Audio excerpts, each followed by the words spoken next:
E apoiadores do presidente Jair Bolsonaro se mobilizam e vão realizar um ato pela liberdade no feriado do próximo domingo, 1º de maio, quando se comemora o Dia do Trabalho. O evento terá concentração às 14h na Avenida Paulista, em frente ao MASP, onde ao menos 5 carros de som são esperados. E estamos recebendo, para a gente falar um pouco mais sobre esses atos de domingo, a deputada Carla Zambelli, que está aqui com a gente aqui no nosso estúdio. Deputada que tem participado também da convocação para esses atos de domingo, né? Boa noite, deputada. Bem-vinda. Prazer tê-la aqui. Prazer é meu, Vitor. Um prazer estar aqui e boa noite a todos os telespectadores. Qual que é a expectativa, deputada, para esse ato de domingo? E queria que a senhora detalhasse para a gente exatamente a pauta. Quais são as reivindicações? O que é que vai estar em discussão nesse movimento? Olha, o tema que eu pretendo levar, Vitor, tem a ver com o PL que a gente apresentou essa semana, o PL da Liberdade, pedindo anistia a todas as pessoas que cometeram esse crime de opinião e que está sendo processado pelo STF, tanto nos atos antidemocráticos quanto no inquérito das fake news. E várias pessoas foram processadas durante esse período, principalmente caminhoneiros, jornalistas, youtubers, deputados também, inclusive ex-deputado federal como Roberto Jefferson. E o mais interessante é que vários deles não têm foro privilegiado. E anteontem, o Lewandowski negou a notícia crime que eu entreguei no STF contra o Lula, e um dos motivos pelo qual ele negou foi o fato de que Lula não tem foro privilegiado. Interessante, o foro passou a valer novamente, ou seja, eles já poderiam até arquivar esses inquéritos das pessoas que não têm foro privilegiado. Mas fato é, quando interessa a eles, eles colocam contra pessoas que não têm foro, e quando interessa também nega, quando é o caso do Lula. Então, uma das coisas que a gente pretende levar à Paulista é esse PL, que a gente protocolou nessa semana. São 72 deputados autores do projeto e que pretende dar anistia a todas as pessoas que estão sendo processadas por suas opiniões e excluindo pessoas que fizeram algum tipo de lesão corporal, dano ao patrimônio público ou privado, ou coisas mais graves, né, como crimes hediondos, atos terroristas, etc. Deputada, a pergunta agora é da Cristina Gremel. Oi, deputada, boa noite, prazer conversar com você, te vendo aí no estúdio agora. A gente está ouvindo falar de organização de atos de 1º de maio por todas as capitais praticamente. Você tem alguma informação sobre os outros estados, como é que está a mobilização? Tenho sim, Cris. A gente tem atos, por exemplo, no Rio de Janeiro, no Posto 9 de manhã, Alagoas também, já fiz até vídeo para eles, Teresina, no Piauí, às 9 horas na Ponte Estaiada, Rio Grande do Sul também vai estar, Porto Alegre, Belo Horizonte. Enfim, acho que todas as capitais devem sair e também alguns interiores. Conversei com pessoas de movimentos, a maioria dos movimentos é República de Curitiba, um movimento nas ruas, e pessoas também que não são de movimentos, mas que estão preparando seus atos pela democracia. Tem gente fazendo carreata quando é uma cidade que não comporta muito uma manifestação, e gente também vindo a São Paulo, né? É natural que as pessoas do entorno de São Paulo venham para cá. Então, por isso o Vitor disse, são 5 caminhões, entre eles o movimento nas ruas, República de Curitiba, também tem o Malta Jones, que já fez algumas manifestações anteriores, até me convidou para o caminhão dele. E o mais bacana de tudo, falei com o Daniel Silveira, ele vai vir do Rio de Janeiro, ele participa de manhã, parece que ele vai em Niterói, depois do Rio ele vem para cá, para Paulista, e participa comigo das manifestações aqui na Paulista. E o presidente Bolsonaro?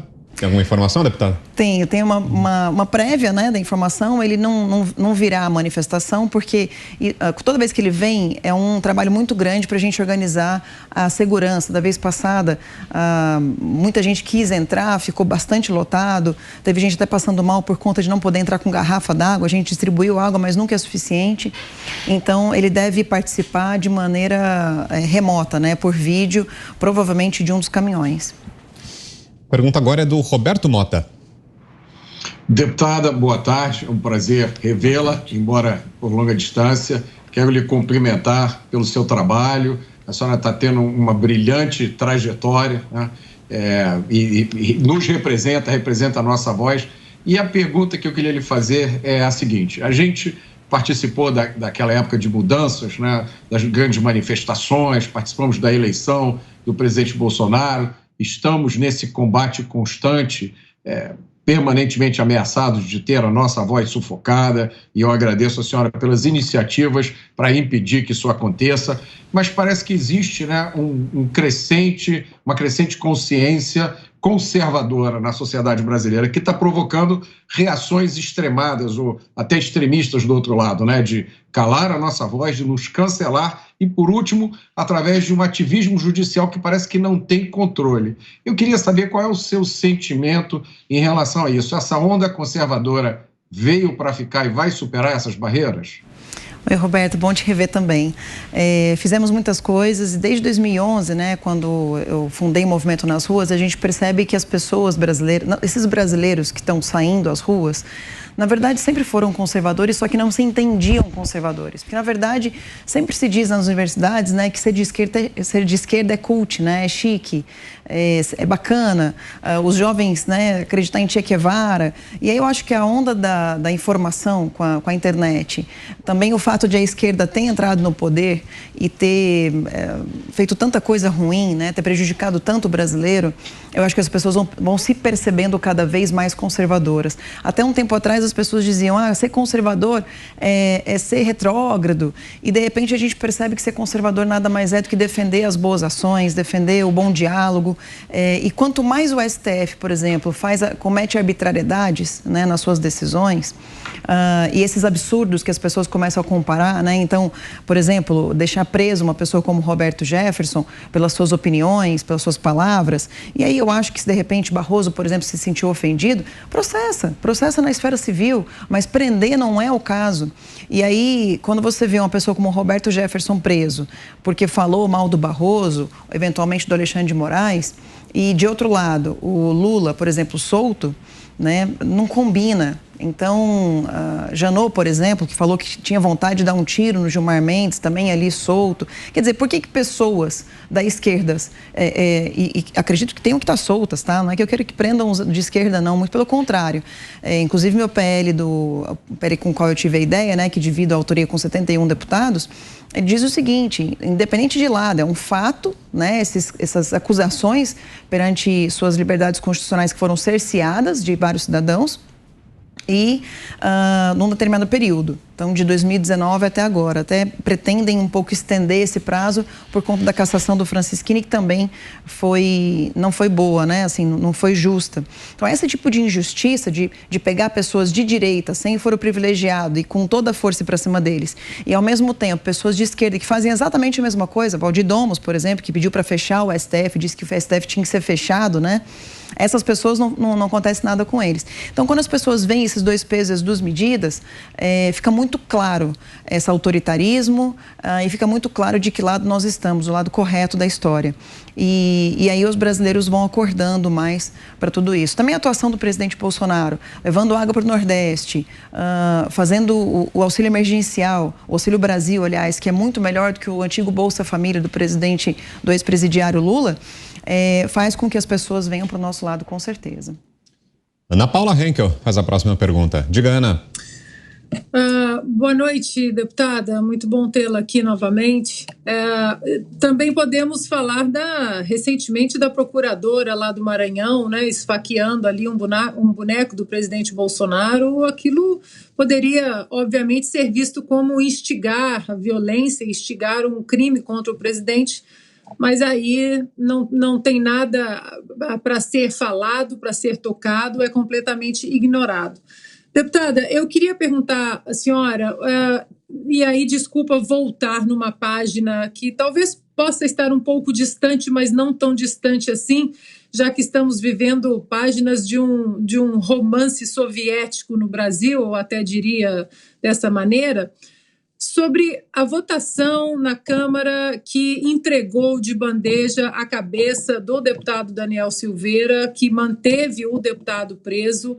Eu queria voltar nesse dia, deputada, e nas consequências e o legado desse dia, porque eu acho que o que aconteceu jamais pode acontecer de novo. Uma das nossas das nossas casas legislativas, onde o povo confia o voto ali nos legisladores, eles não seguirem a Constituição e a sua prerrogativa legislativa, a sua prerrogativa constitucional.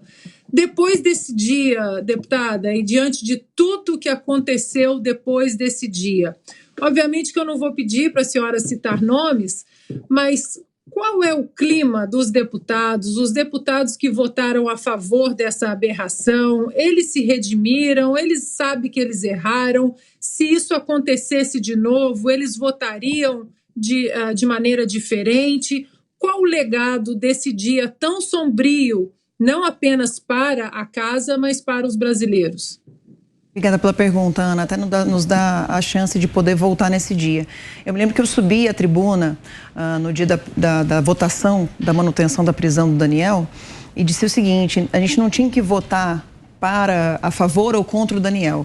A gente tinha que votar sobre a nossa imunidade parlamentar. E eu teria defendido essa mesma ideia tendo sido o Daniel de esquerda ou de direita. Porque o que é justo, o que é constitucional, independente de qual lado a gente está falando. E a gente percebe o seguinte: naquele dia, quando eu disse, não pensem no Daniel Silveira, pensem no que aconteceu. Pensem que um deputado federal deu a sua opinião, por mais exagerada que possa ter sido, ou que alguém aqui possa não concordar, mas é a opinião dele. E está na Constituição, por quaisquer opinião, palavras e votos.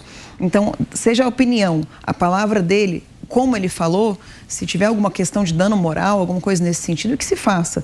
Mas não se podia prender o Daniel de maneira nenhuma. E de lá para cá, Ana, a gente percebeu o seguinte: muita gente se arrependeu sim, inclusive Magda Mofato, que foi a relatora do dia da prisão, né, fez o relatório dela em cima do pedido de prisão, da manutenção da prisão dele, já se arrependeu e disse que hoje faria diferente o voto dela, até gravou um vídeo. O deputado Zé Nelton também, no dia que o Daniel estava na Câmara para poder evitar a colocação, que foi mais um ato inconstitucional, a recolocação da tornozeleira, ele também foi ao vivo para dizer que votaria diferente. Ele tinha votado naquela época pela prisão do Daniel Silveira. Eu fiz um site, Daniel Silveira Livre, se eu não me engano, ou daniellivre.carlazambelli.com.br. Ali a gente coloca os deputados todos, como eles votaram e se eles mudaram o voto ou não. Alguns já mudaram os votos, mas muita gente ainda não teve a coragem de se colocar publicamente, né? Então, Zé Nelton, Neri Geller, alguns deputados já me ligaram também, pedindo para eu mudar lá, dizendo... E aí, o que eu fiz? Eu mantive o nome, né, de quem votou a favor da prisão do Daniel Silveira e coloquei, mudará o voto, porque aí a pessoa sabe como ele votou e que mudará o voto. E nessa semana também, acho que foi terça-feira ou quarta-feira, a gente teve mais de 100 deputados federais ali no Palácio do Planalto. Alguns, inclusive, votaram com abstenção, né? Não votaram ou não estiveram presentes para não votar e que estavam lá defendendo Daniel Silveira. Então, a gente percebe que, talvez um pouco por pressão popular, outro pouco porque viram que exageraram demais. Neri, por exemplo, foi uma pessoa, Neri Geller, disse para mim: Carla, eu votei com convicção no dia, mas eu acho que exageraram demais. E até quando eu disse para ele, mas a questão da imunidade parlamentar, a gente não pode negociar. Quando a gente, em 91, quando o deputado Bolsonaro votou, e vários outros deputados votaram para inserir a palavra quaisquer, perto de opiniões, palavras e votos, era para justamente dizer tudo, para não ter exceção. E essa exceção ela não pode ser desleixada ou descuidada de acordo com que lado essa pessoa está na política. Eu acho que muita gente aprendeu, mas é bom o eleitor ficar de olho. Inclusive, o Bolsonaro disse, né, no último encontro na Grishow, no dia da Grishow, ele disse: olha, toma cuidado, quando você for votar em algum deputado ou senador, verifique 3 votações. Até na segunda-feira a gente conversou sobre isso, na terça de manhã, aliás. Eu estava em Uberlândia e concedi entrevista à Jovem Pan e falei: olha, toma cuidado. O presidente pediu para tomar cuidado com a questão do voto do Daniel Silveira, o dia do voto impresso, né, como votou o deputado a respeito do voto impresso, como votou o deputado a respeito do requerimento de urgência do PL das fake news, e eu diria mais uma: tome cuidado como o deputado votou a respeito do aumento do fundão eleitoral, quando do veto do presidente Bolsonaro. Votou para derrubar o veto ou para manter o veto do presidente? E agora, se de fato a Câmara decidir sobre o mandato dele, deputada, se a Câmara, aliás, falei Câmara, é isso? A Câmara tomar a palavra final sobre o caso, porque o presidente da Câmara, Arthur Lira, moveu uma ação ao Supremo Tribunal Federal. É possível que o Supremo decida, mas tem a possibilidade também de que fique com a Câmara. A senhora acha que existiria ambiente para que o mandato do Daniel Silveira fosse preservado? Na verdade, o Arthur Lira disse que gostaria que a decisão sobre o mandato tem que caber à Câmara, né, ao Congresso. E nesse ponto ele acertou. Na verdade, a Comissão de Ética já votou o caso dele e foi votado de que não seria uma cassação, mas suspensão de 3 meses do mandato. Era 6 meses, baixou para 3 meses. Então, se isso for votado no plenário da Câmara, vai ser não a cassação, mas a suspensão por 3 meses de mandato. Ou seja, mas tem uma coisa, tá? A graça dada pelo presidente, ela é uma pena, a questão, quando fala pena restritiva de direitos, e você está concedendo liberdade a todas as penas restritivas de direitos, inclui inclusive o direito eleitoral. Isso eu conversei com o doutor Ives Gandra e ele me garantiu que no texto publicado da graça, o direito à elegibilidade também está lá, a cassação também está lá. Todos os direitos, as penas privativas de direitos estão ali reconhecidas dentro da graça. Mas, eventualmente, se a Câmara votar sobre essa questão, vai decidir pela suspensão de 3 meses do mandato dele. Você, Cris? Dei uma checada aqui, primeiro, então, para confirmar o que a deputada falou aí, daniellivre.carlazambelli.com.br. Muito bom o site, a fotinho de todos os deputados, vermelhinho para quem votou, para quem vota pela prisão do deputado, e aí tem a informação também de quem vota a favor do deputado e também de quem mudou de opinião. Muito bom para nós, eleitores. E eu queria, antes de fazer a próxima pergunta, Carla, já dizer que o nosso chat está nos auxiliando aqui com a informação. Curitiba vai ser no Centro Cívico, Maceió, Campo Grande, Aracaju, Belém, Recife, em frente à Padaria Boa Viagem, 14 horas, Goiânia, Rio de Janeiro, no Posto 5, em Copacabana, às 10 horas, Fortaleza, Praça Portugal, às 15. E eu achei legal o pessoal do interior, Maringá, no Paraná, Uberlândia, Minas Gerais, Igrejinha, no Rio Grande do Sul, São Bernardo do Campo, São Paulo, e em Jaguaraçu, Minas Gerais, Carriata. Então, Brasil inteiro se mobilizando aí nesse 1º de maio. E todo mundo falando em liberdade, né? Você acha que essa força das ruas pode vir de alguma forma, de maneira diferente, pode ser interpretada de maneira diferente do que aquela do 7 de setembro, que também pedia liberdade? Vamos lembrar, era outro momento, era por conta dos atentados à liberdade cometidos por governadores e prefeitos nos lockdowns, mas agora vem a mesma pauta e, de novo, também havia uma cobrança para que o STF respeitasse a Constituição. Pode ser interpretada diferente, porque naquela época quem foi para a rua foi acusado de atos antidemocráticos e mantém essa narrativa aí por quem acusava os manifestantes de atos antidemocráticos. Pode, né? Sempre pode. Pelo STF pode tudo. A gente não sabe qual é o limite deles, né? E esse é a grande dor de cabeça que a gente enfrenta hoje em dia. Por isso que eu peço, por favor, não tenha medo, vá às ruas. Eu estou nos inquéritos dos atos antidemocráticos, estou no inquérito das fake news, mas se a gente não se juntar, não tiver a coragem de enfrentar, Cris, a gente não vai conseguir sair dessa situação. Esse site mesmo, por exemplo, né? Estou colocando aí o nome de todo mundo que votou favorável à prisão do Daniel.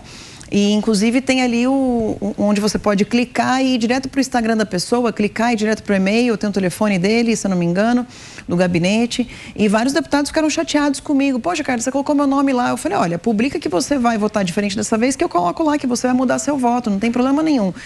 Bastava dar uma entrevista ou publicar nas redes sociais do deputado. Teve deputado que reclamou comigo, mas não mudou nada. Então, assim, para tudo nessa vida, a gente vai ter as pessoas que são contra a gente e as pessoas que são favoráveis. Então, eu te peço para vocês.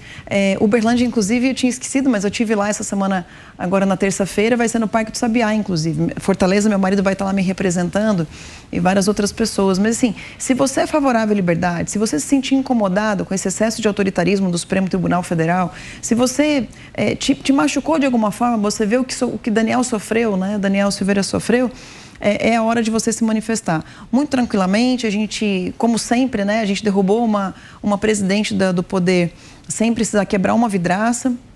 É um dia importante para o Brasil. Eu acho que cada vez mais os trabalhadores do Brasil estão percebendo que quem defende de verdade o trabalhador somos nós, a direita, e nunca foi a esquerda, né? Apesar de eles defenderem que os trabalhadores tomem o poder e tomem o dinheiro das pessoas, não é esse tipo de coisa que o trabalhador honesto quer. O trabalhador honesto quer mais condições, quer poder ter mais poder de compra, quer poder ter liberdade de ir e vir. O trabalhador de verdade, ele quer poder vender suas coisinhas na rua, agora poder usar o Pix que o presidente Bolsonaro implementou e tantas outras coisas que esse governo Bolsonaro implementou e tantas outras que não foram possíveis, como, por exemplo, a carteira verde e amarela, no qual ele pagaria muito menos imposto e receberia mais salário. Então é um dia muito importante para a gente sair às ruas, Cris. E eu estou segura que essas pessoas estão conversando aí no chat, se cada uma delas conversar com seus vizinhos, parentes, amigos, mandar para os grupos de WhatsApp, as ruas no dia domingo, no dia 1º aí no domingo, vão estar muito mais cheias, muito mais verde e amarelas e com certeza teremos mais resultados positivos daí para frente. Roberto Mota. Deputada, eu estarei em Copacabana no domingo, na manifestação. Vai ser no posto 9, desculpe, no posto 5, correção, vai ser no posto 5, em Copacabana, às 10 horas da manhã. Então, quem quiser ir, me encontre lá. Eu queria lhe fazer a seguinte pergunta. A hipocrisia da esquerda parece que não tem limites, né? Todo dia a gente assiste uma cena após a outra, depois de toda a tragédia que foi a pandemia, da esquerda dizer que a educação é importante, deixar as crianças sem escola durante mais de um ano, dizer que liberdade é importante, defender que as pessoas fiquem trancadas em casa e sejam presas só por andar na rua. Hoje a gente assistiu cenas de vários políticos de alguma relevância no Brasil se perfilando em pé para assistir, para ouvir a Internacional Socialista, né? O hino oficial de comunista. A sociedade rejeita isso. A pergunta que eu queria lhe fazer é o seguinte: como é que a senhora acha que vai ser o próximo Congresso? Ele vai corresponder melhor a esses anseios da maioria da população brasileira? Eu espero de verdade que sim, Roberto, aliás. Espero de verdade que sim. E eu só sabe, posto 9, eu também confundi. Eu acho que teve algum vídeo que eu fiz com posto 9, vocês me perdoem, é posto 5. Mas espero que fique cheio até o posto 9, se é que ele existe. Não conheço tão bem ali, Copacabana. Eu hoje vi esse vídeo, inclusive a gente está editando um vídeo, minha equipe está editando, com o Kim Jong-un, né, na Coreia do Norte, tocando exatamente o mesmo hino na abertura de um dos seus eventos. Nós tentamos achar também na Venezuela, em Cuba e outras ditaduras, tocando o mesmo hino, e a gente sabe que toca, né, na Venezuela, em Cuba também. Não sei se o pessoal da minha equipe conseguiu encontrar, mas só o fato de ter na Coreia do Norte, que já é um bom indício do que eles querem fazer aqui no Brasil. Ainda mais com o Lula comentando ontem sobre a regulação das mídias, né, a regulação da imprensa, e que ele deveria ter feito isso, né, no outro governo dele, mas que nesse ele vai fazer com certeza. Ele só não sabe que nesse ele não vai ser eleito. Eu acho que o povo, talvez, né, vendo uma cena dessa, muita gente talvez não entenda a princípio, mas se a gente começar a dizer para eles, olha, esse é o hino do comunismo. E no comunismo não existe boa vida, né? As pessoas só vão dividir muita pobreza.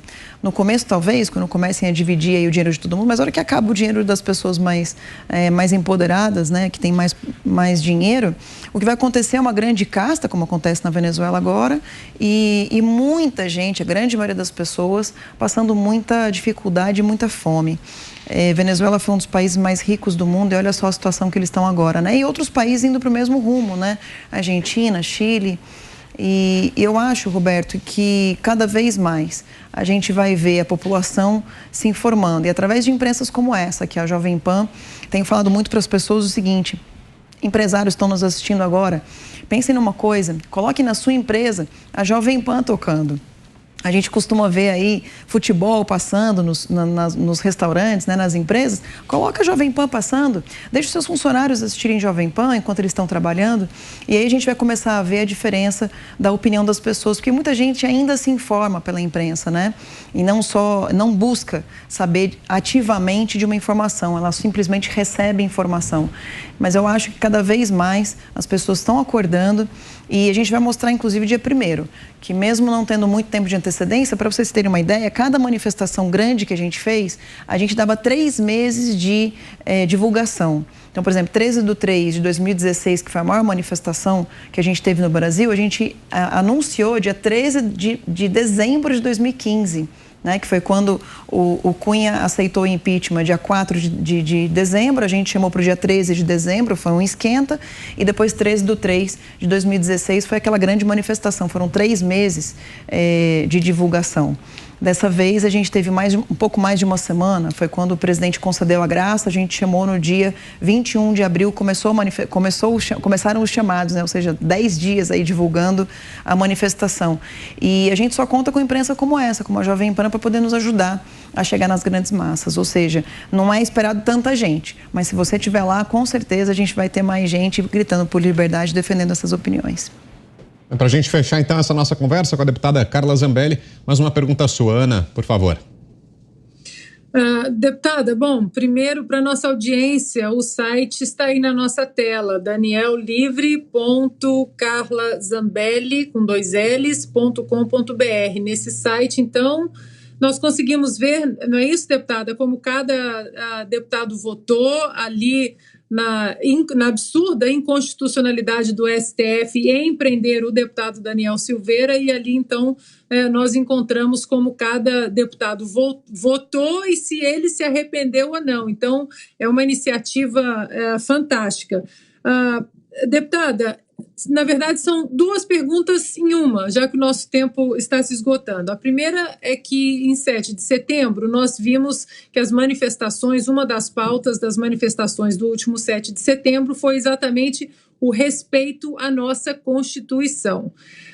Desde setembro, nós vimos que, mesmo a população pedindo, o STF ignorou a nossa Constituição.